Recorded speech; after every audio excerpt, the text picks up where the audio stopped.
Hello student, आज हम यहाँ पर डिस्कस करेंगे resolving power of an optical instrument. Resolving power, अगर हम बात करते हैं कि what is the resolving power, तो हम थोड़ा बेसिक टर्म में पहले इस चीज़ को समझते हैं और फिर यहाँ पर हम बात करेंगे अलग अलग डिवाइसेस की। रिजॉल्विंग पावर, जैसे अभी मैं आपसे पूछूं कि ये कितनी उंगलियां हैं, तो आप कहेंगे ये कौन सा सवाल है, मेरी आंखें इतनी खराब तो है नहीं, 3 उंगलियां हैं। तो मैंने कहा कि ये कंडीशंस इसलिए क्योंकि ये आपको तीनों उंगलियां अगर अलग अलग दिख रही हैं, तो ये आप इसलिए ऐसा कह रहे हैं जो कि this is the over resolve. अब अगर हमने इसके बीच की दूरियों को कम करते गए और कम करते करते अगर हम अपनी आंखों का पहले एग्जाम्पल लें, तो जो हमारी आंखों की लिमिट होती है वो लगभग 10⁻⁴ मतलब 0.1 mm तक की रेंज होती है। जहां तक क्या अगर डिफरेंस है किन्हीं दो इमेज में, तो हम उसको डायरेक्टली देख सकते हैं। लेकिन अगर उससे कम है किन्हीं भी दो ऑब्जेक्ट के बीच की दूरी, तो हम उसको रिजॉल्व नहीं कर सकते हैं। तो हम क्या कहेंगे वहां पर कि वो हमारे रिजॉल्विंग की लिमिट से बाहर है, वो नॉट रिजॉल्व की कंडीशंस में आ जाएगा। फिर हमने कहा अब क्या करें, तो कह रहा है कि अब अगर आपका 10⁻⁴ से कम है तो हम आ जाएंगे 10⁻⁵ -6 -7 तक की बात। तो कह रहा है उसके लिए आप अपनी आंखों से डायरेक्टली उस डिफरेंस को नहीं देख सकते हैं, उन दो ऑब्जेक्ट्स को अलग अलग नहीं देख सकते हैं। तो वहां पर हम लेते हैं माइक्रोस्कोप, नाम में ही लगा हुआ है, माइक्रो ऑर्डर तक जो रिजॉल्व कर पाए दो ऑब्जेक्ट्स को, वो हमारा क्या कहलाएगा, माइक्रोस्कोप कहलाएगा। देन हम 10⁻⁴ -5 -6 तक के ऑर्डर की अगर बात करते हैं, -7 तक की बात करते हैं, तो उसमें रिजॉल्व करेंगे। लेकिन अगर कोई डिफरेंस 10⁻⁷ से भी कम है, तो हम लाइट की प्रेजेंस में उसको रिजॉल्व कर भी नहीं सकते हैं, क्योंकि ऐसी कोई दूरी जिसकी दूरी वेवलेंथ से कम हो, लाइट की वेवलेंथ से कम हो, क्योंकि हमें मालूम है कि लाइट की जो वेवलेंथ होती है वो 4000 से 7800 एंगस्ट्रॉम मतलब 4 × 10⁻⁷ से 7.8 × 10⁻⁷ मीटर की रेंज में होता है। अब अगर किसी दो ऑब्जेक्ट के बीच की दूरी इससे भी कम है, तो लाइट की प्रेजेंस में उसको रिजॉल्व नहीं किया जा सकता है। देन फिर उसके बाद हमारे पास इलेक्ट्रॉन माइक्रोस्कोप का ऑप्शन आता है। तो देखिए यहां पर हमने माइक्रोस्कोप, ऐसी कोई भी दो वस्तु जिसे हम रिजॉल्व ना कर पाए, वहां पर हम उसकी रिजॉल्विंग पावर के ही अकॉर्डिंग अलग अलग देख सकते हैं। तो हम पहले यहां पर डिस्कस करते हैं कि what is the resolving power. तो मैंने पहले कहा कि इन सारी डेफिनेशन से ये निकला हुआ है कि दो क्लोजेस्ट ऑब्जेक्ट को अलग अलग देखने की जो एबिलिटी होती है, जो क्षमता होती है किसी भी ऑप्टिकल इंस्ट्रूमेंट की, वो ऑप्टिकल इंस्ट्रूमेंट हमारी आंखें भी हो सकती हैं, टेलीस्कोप हो सकता है, माइक्रोस्कोप हो सकता है, ग्रेटिंग हो सकता है, प्रिज्म हो सकता है। किसी भी ऑप्टिकल इंस्ट्रूमेंट से दो क्लोजेस्ट वेवलेंथ की अलग अलग देखने की जो क्षमता है, वही क्षमता ही हमारी क्या कहलाती है, रिजॉल्विंग पावर कहलाती है। तो अब इसी रिजॉल्विंग पावर के लिए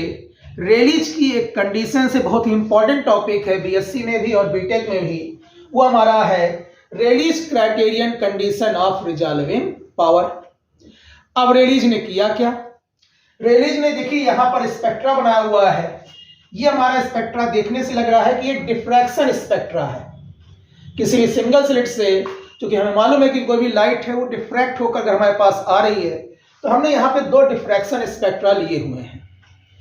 अब रेलीज ने क्या कहा कि जब दोनों अलग अलग हैं तब तो अलग अलग दिखाई दे रहे हैं, क्योंकि दो ओवर रिजॉल्व है।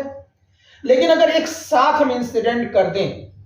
एक साथ एक ही स्क्रीन पर हमने दोनों वेवलेंथ, जो एक बहुत माइन्यूट डिफरेंस पर, मैंने दो वेवलेंथ का मतलब ये नहीं बहुत ज्यादा डिफरेंस है, मैंने कहा कि कोई भी लाइट एक रेंज में होती है, मोनोक्रोमेटिक तो कोई होती ही नहीं, तो उसने कहा है कि उस रेंज में भी उसको अलग अलग देखा जा सके, उसकी बात हो रही है। तो हमने यहां पर लिया हुआ है कि दोनों इमेज हमने सिमिलर इसलिए लगभग बनाए हुए हैं क्योंकि हमने कहा कि लगभग क्लोजेस्ट वेवलेंथ है जिसका ये डिफ्रैक्शन स्पेक्ट्रा है। अब ये दोनों अगर एक साथ बन रहे हैं,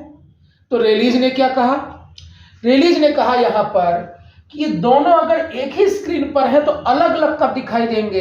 तो उसकी कंडीशन है रेलीज के अकॉर्डिंग ये जो सेंटर में है ये हमारा कहलाता है प्रिंसिपल मैक्सिमा, बाकी सब हमारे क्या है सेकेंडरी मैक्सिमा, और ये हमारा क्या शो करता है मिनिमा, जिसमें ये फर्स्ट, ये सेकंड, ये थर्ड मिनिमा है। तो कहता क्या है कि जब किसी एक वेवलेंथ का प्रिंसिपल मैक्सिमा दूसरे के फर्स्ट मिनिमा पर, सिमिलरली इसी तरह वाइस वर्सा दूसरे का प्रिंसिपल मैक्सिमा पहले के फर्स्ट मिनिमा पर लाई करेगा, इस कंडीशंस को हम कहते हैं condition of just resolve. Just यहां से ये अलग अलग दिखना शुरू होंगी। अगर इनसे दूरी कम है, मतलब ये जो प्रिंसिपल मैक्सिमा है ये फर्स्ट मिनिमा के इधर आएगा, तो हमारा क्या हो जाएगा नॉट रिजॉल्व, तब इसको हम अलग अलग देख नहीं सकते हैं। और अगर ये दूरी इससे ज्यादा है तो ओवर रिजॉल्व, जैसे मैंने अभी उंगलियों की बात की कि कितनी उंगलियां हैं, ये ओवर रिजॉल्व है। ये तो क्वेश्चन जिसकी थोड़ी आंख वीक भी है उसको भी अलग अलग दिख रहा है, तो ये ओवर रिजॉल्व की कंडीशंस में आ रहा है। तो यही मैंने कहा कि ये कंडीशंस तुम्हारी क्या है, कंडीशन ऑफ जस्ट रिजॉल्व। इसमें कह रहा है एक का प्रिंसिपल मैक्सिमा दूसरे के मिनिमा पर, फर्स्ट मिनिमा पर, और दूसरे का प्रिंसिपल मैक्सिमा पहले के फर्स्ट मिनिमा पर लाई करेगा, वो हमारी कंडीशंस कहलाती है Rayleigh's criterion condition of resolving power. और इसमें कुछ ऐसा है भी नहीं, थ्योरी हमें देखने से लग रहा है कि अगर इस स्पेक्ट्रा को हम बनाएं तो हमने कहा कि ये स्पेक्ट्रा आपका ये शो कर रहा है, मैं यहां बना रहा हूं, मैंने कहा ये स्पेक्ट्रा शो कर रहा है पहले वाले का कि यहां इंटेंसिटी थोड़ी सी ज्यादा है,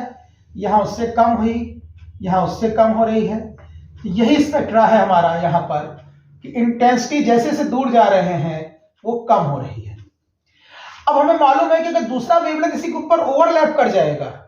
तो अलग बात है कि जब एक ही के ऊपर दोनों ओवरलैप कर जाएंगे तो हमें अलग अलग दिखाई नहीं देंगे। तो रेलीज ने क्या कहा यहां पर कि इस प्रिंसिपल मैक्सिमा और ये फर्स्ट मैक्सिमा के बीच में जो है, इसमें जब दूसरे का प्रिंसिपल मैक्सिमा लाई करेगा,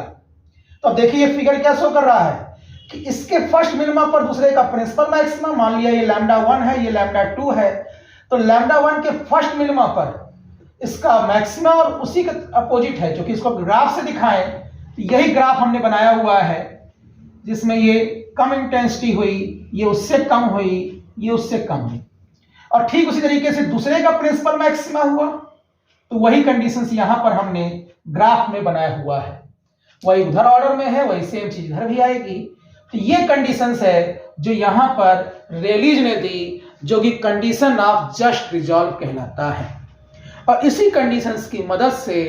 हम बाकी सारे इंस्ट्रूमेंट, चाहे माइक्रोस्कोप हो, चाहे टेलीस्कोप हो, चाहे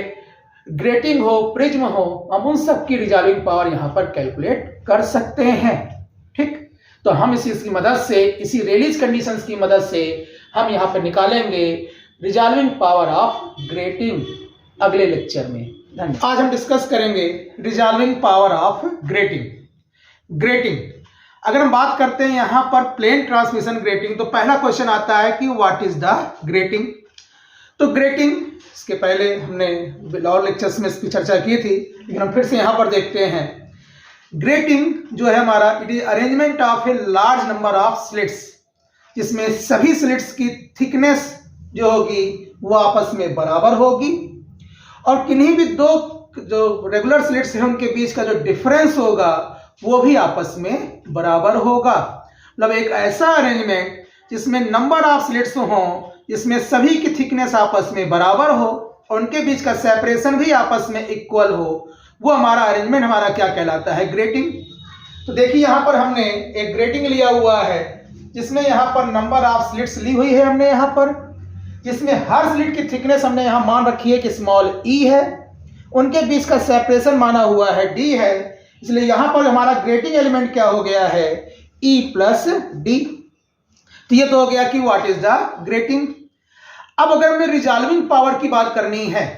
तो हमें मिनिमम कम से कम 2 या 2 से अधिक वेवलेंथ की बात करता है, तभी उसको हम रिजॉल्व करने की बात करेंगे। तो यहां पर हमने मान लिया कि एक हमने प्लेन वेव फ्रंट इंसिडेंट किया हुआ है, वेवलेंथ लैम्डा और लैम्डा प्लस डी लैम्डा का। अब अलग अलग वेवलेंथ है,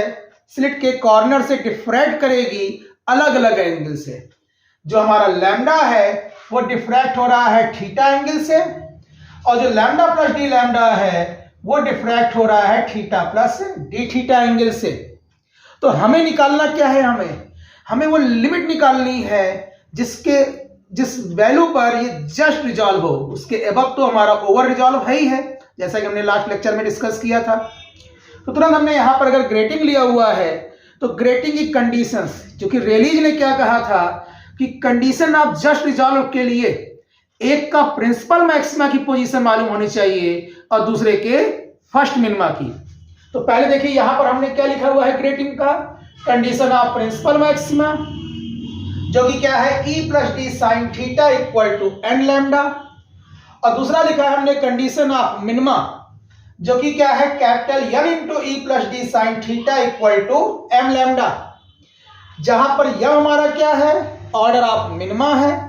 N क्या है ऑर्डर ऑफ प्रिंसिपल मैक्सिमा है। अब इसी पर अगर हम बात करते हैं कि यहां पर अगर हमें अलग अलग करना है तो कंडीशंस जो रेलीज कहता है, रेलीज ने कहा था कि एक का प्रिंसिपल मैक्सिमा और दूसरे का मिनिमा। तो सबसे पहले हमें डिसाइड क्या करना होगा कि जो दो वेवलेंथ लिया हुआ है, एक लैम्डा और एक लैम्डा प्लस डी लैम्डा, इसमें किसका प्रिंसिपल मैक्सिमा ले और किसका मिनिमा ले, ये आपके ऊपर है। यहां पे मैं सपोज कर ले रहा हूं कि मैं लैम्डा प्लस डी लैम्डा का प्रिंसिपल मैक्सिमा लूंगा और लैम्डा का मिनिमा लूंगा, और चूंकि एक ही बिंदु पर, जो कि हमारी कंडीशंस कहती थी कि अगर यह है तो एक ही बिंदु पर इसका प्रिंसिपल मैक्सिमा और दूसरे का मिनिमा एक पॉइंट पर होगा, या अपोजिट में मिलेंगे तो एक ही बिंदु पर होगा। तो अगर एक ही बिंदु पर है तो हमें एंगल क्या लेना होगा, सेम, क्योंकि ये तो दोनों अलग अलग जा रही हैं, कभी भी एक पॉइंट पर नहीं होंगी। तो यहां पर हमने कहा कि एक ही बिंदु पर लेना है तो हमें एंगल क्या लेना होगा, यहां पर सेम लेना होगा। तुरंत हमने यहां पर एंगल क्या ले लिया, theta plus D theta angle ले लिया यहां पर। तो देख रहे हैं यहां पर कंडीशन ऑफ प्रिंसिपल मैक्सिमा के अकॉर्डिंग हमने यहां लैम्डा प्लस डी लैम्डा का मैक्सिमा ले लिया है। तो इस कंडीशन में हमने किया क्या, एंगल दोनों का सेम किया हुआ है, तो एंगल हमने ले लिया हुआ है थीटा प्लस डी थीटा दोनों में लिया हुआ है, और लैम्डा प्लस डी लैम्डा के लिए हमने प्रिंसिपल मैक्सिमा की कंडीशन लगा दी और लैम्डा के लिए मिनिमा की कंडीशंस लगा दी।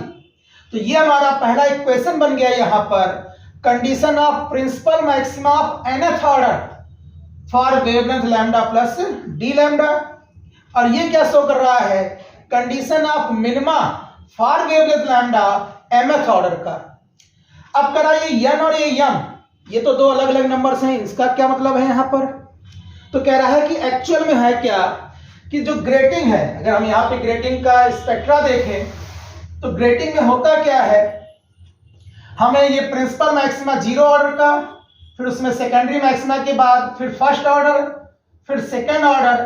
फिर थर्ड ऑर्डर, इस तरह से मिलता है। अब इसी में हमने कहा कि जीरो है, फर्स्ट है, सेकेंड है, थर्ड है, हमने मान लिया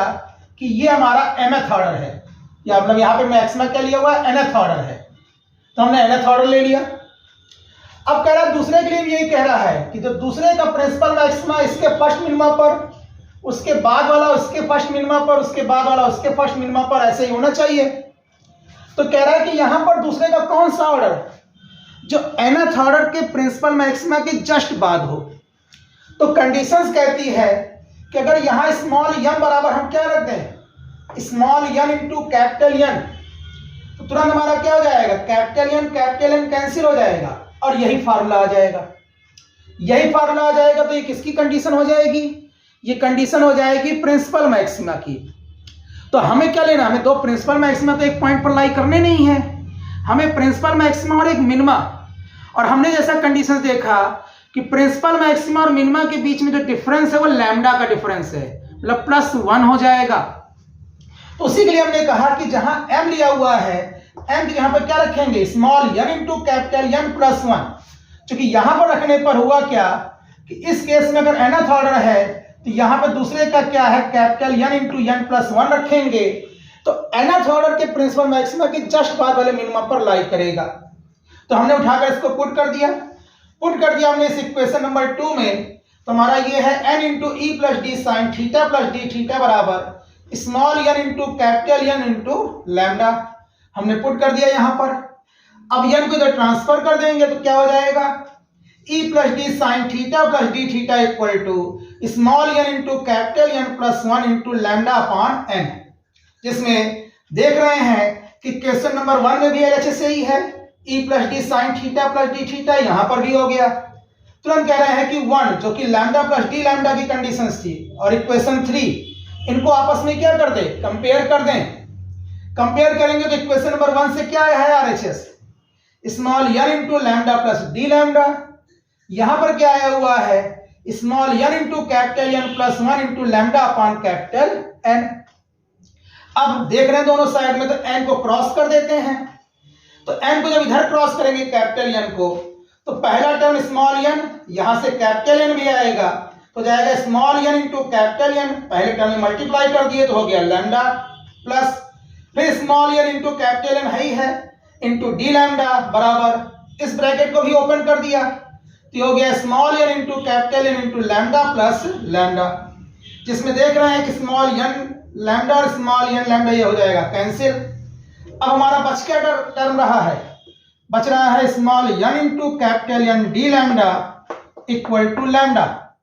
तो लैम्डा अपॉन डी लैम्डा क्या हो जाएगा, लैम्डा अपॉन डी लैम्डा हमारा हो जाएगा small n into capital N, और यही हमारी क्या है, this is the resolving power of grating. तो ये हमारा शो कर रहा है resolving power of the grating, lambda upon d lambda क्या होगा, small n into capital N होगी वैल्यू, जो डायरेक्ट शो कर रहा है कि डिपेंड किस पे कर रहा है, दो चीजों पर, एक तो नंबर ऑफ स्लिट्स पर और ऑर्डर पर, किस ऑर्डर को तुम देख रहे हो जिसको रिजॉल्व करना हमें यहाँ पर। तो ये था हमारा एक बहुत ही इंपॉर्टेंट टॉपिक, जो कि BSc में भी और बीटेक में भी, दोनों में आपके यहाँ इंपॉर्टेंट टॉपिक है। BSc second year physical optics में आपका ये टॉपिक है सेकेंड यूनिट में, और बीटेक में आपके अगर बात करें तो थर्ड यूनिट, उसमें ये टॉपिक है। बहुत इंपॉर्टेंट टॉपिक है दोनों जगह पे अपनी जगह, तो आप इसका रेफरेंस ले सकते हैं और इसको तैयार कर सकते हैं। धन्यवाद, मिलते हैं बाकी अगले लेक्चर में।